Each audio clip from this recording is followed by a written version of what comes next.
We're ready. Welcome to MJ Design on how to plant a tree YouTube video here. We're going to try and show you how we do things a little bit differently. And then if you're doing it yourself at home, this is maybe some helpful hints for you to be able to tackle this task. My trusty aide Brent and I have dug a hole pre-made to save some time for this video. But you want that hole wider than obviously than the root ball of the tree. And you can't dig it too wide. But the key is not too deep. Because when you dig it past deep, it's kind of like doing a foundation for a patio or a walkway. That's going to settle. Same thing if you're building a house. So we don't want to dig too deep. We want solid ground. That way your tree's not sinking. So once the hole is dug, you still want to double check things. I usually use the shovel, spade, anything to measure. So there's the width of the root ball, and the hole spade is the width of our hole. So we've doubled the size of the root ball for the size of our hole. Next, you want to check the depth of the tree. So it's approximately in there. You have to guess until we open it up. It's somewhere near the top of the root ball. Mark it there. Yep. Brent's going to lay his other shovel down. So you can see there's the top of the grade, and there's the top of our root ball. Not bad, because in Central Ohio we typically have lots of clay soils, which hold a lot of water. So if you want to err on the high side, but just slightly, an inch or two at most. So to play it safe, I would say we chisel a little way more here. Just make sure that cone or the bottom of the root ball is going to be deep enough. The roots are going to go lateral, they aren't going to go down. There's very few trees that really have a tap root. Oaks will do to a certain extent, but for the most part, most of those feeder roots are out and away from the trunk of the tree, not down. You got it here, the tree's protected, it's close to the hole. You have the size and scale of the hole close. Now we can look at putting it in. And this is where I think hopefully most landscapers and most people are close to this point. This is where we start to really separate ourselves, I feel. Most people don't take the wire basket off. It's basically there to hold the root ball intact, getting it to the hole. It serves no purpose once it's there other than getting in the way of root development.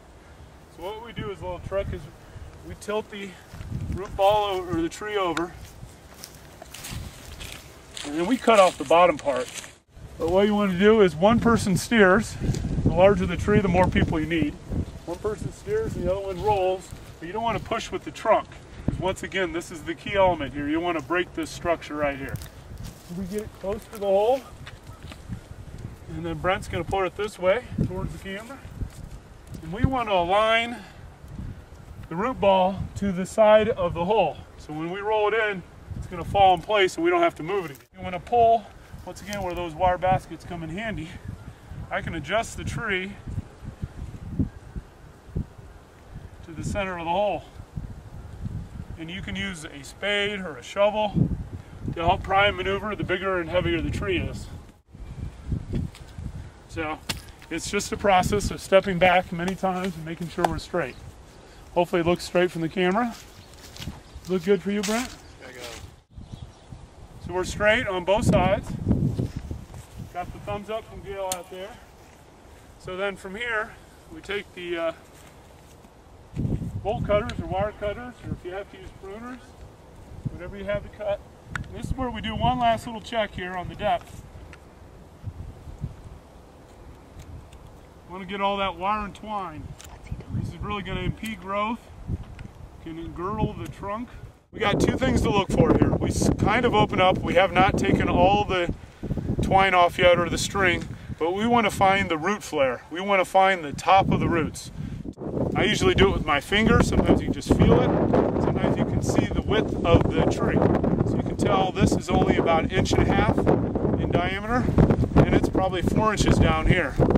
That is the actual, it's not up here, so the actual top of the root ball is right here. Okay, now that we've made sure the height is correct, and once again we double check the direction, make sure it's straight. Now that we've made sure it's straight, it's at the right height, now Brent can take the bolt cutters and we will take the rest of the basket off and we will take the rest of the string off. Okay, now we cut, since we cut the bottom earlier, we cut down the sides, and now this wire basket just peels off. And then just like the wire basket, we want to get that burlap off. It will rot, but some burlaps are treated not to rot or delay the process. So once again, you don't want to get this off because this is, all those roots are typically in the top 6 to 8 inches. So all the important roots are coming out here. We want to open that up so this doesn't slow that process down. What we're going to do is add soil amendments as we're planting. But what compost will do was just help ease the transition for that tree. So as we're backfilling, filling in the hole, at the same time as Brent's doing that, I'll just work in a little compost. You want about a 3-to-1 ratio, more soil than compost. We don't want it all compost.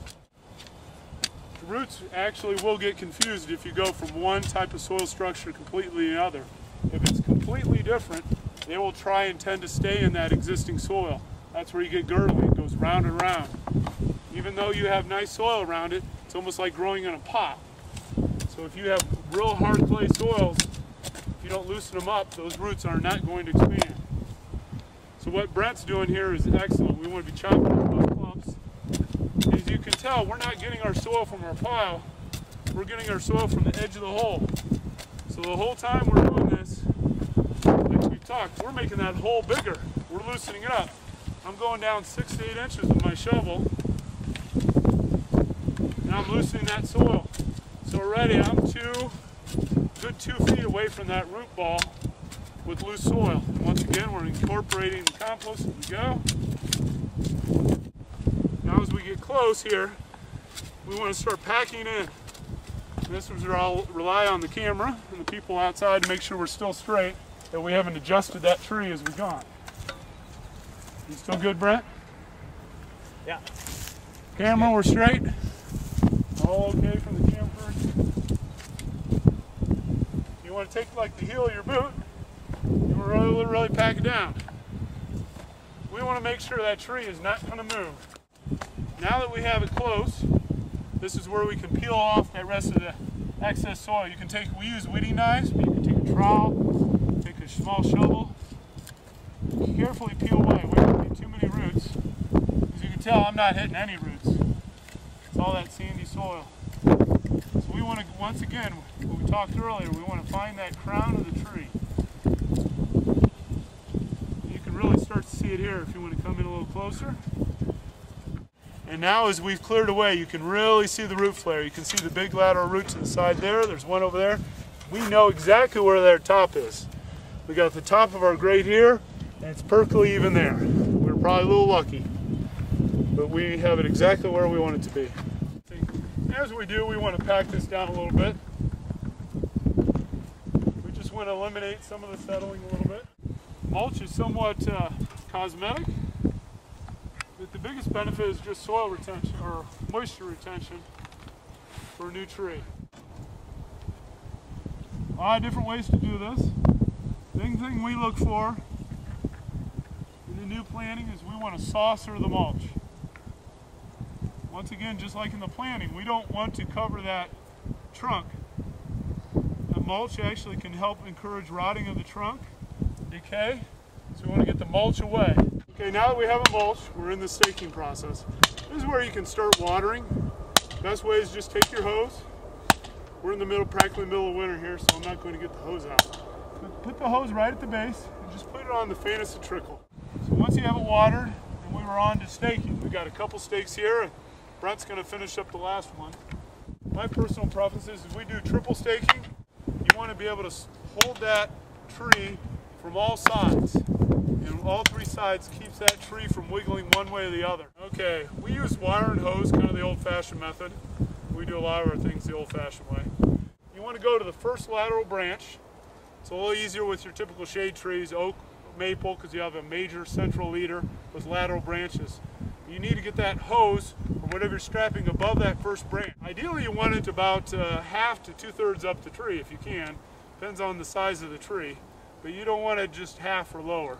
A little bit higher. Best way is, you know, if I'm getting support here, if I'm getting here, I might wobble. If I get support up here, it's much harder to fall down. Loop it around. I go around 3 times for good measure. And then I loop it through the hole, almost like tying your shoe. You're tying the hole, and then I loop it around twice more just to make sure.